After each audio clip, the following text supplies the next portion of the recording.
કાવ્યિકાબેન રાકેશભાઈ છે. હું ધોરણ 12માં અભ્યાસ કરું છું. મારો વિષય પર્યાવરણ છે.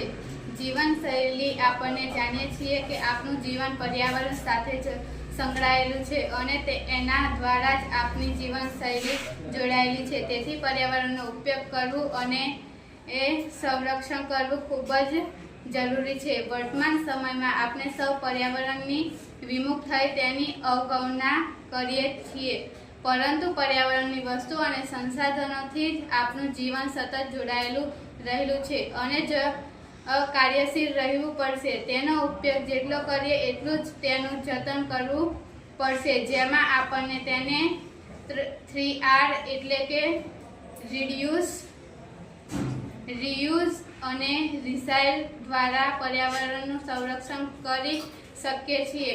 જેમ કે પ્લાસ્ટિકની બોટલો જે લોકો ફેંકી દે છે તેનો ઉપયોગ કરી તેના રેતી સિમેન્ટનું મિશ્રણ બનાવી તેમાં નાખી તેની જેમ ઉપયોગ કરી ખેતરની પાબો બનાવી જમીનનું ધોવાણ અટકાવી શકીએ છીએ. આમ પર્યાવરણ સાથે જોડાયેલું આપણું જીવન પર્યાવરણમાં સાચવવા માટે પણ પ્રયત્નશીલ બનાવવું જરૂરી છે. જય હિન્દ. કાવ્યિકાબેન રાકેશભાઈ છે. હું ધોરણ 12માં અભ્યાસ કરું છું. મારો વિષય પર્યાવરણ છે.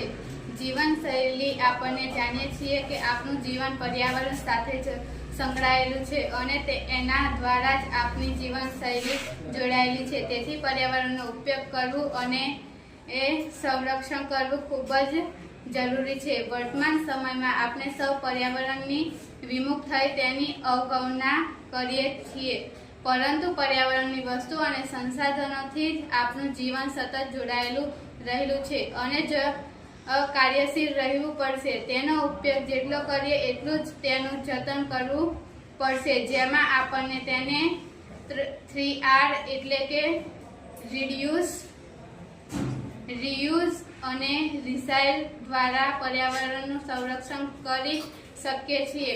જેમ કે પ્લાસ્ટિકની બોટલો જે લોકો ફેંકી દે છે તેનો ઉપયોગ કરી તેના રેતી સિમેન્ટનું મિશ્રણ બનાવી તેમાં નાખી તેની જેમ ઉપયોગ કરી ખેતરની પાબો બનાવી જમીનનું ધોવાણ અટકાવી શકીએ છીએ. આમ પર્યાવરણ સાથે જોડાયેલું આપણું જીવન પર્યાવરણમાં સાચવવા માટે પણ પ્રયત્નશીલ બનાવવું જરૂરી છે. જય હિન્દ.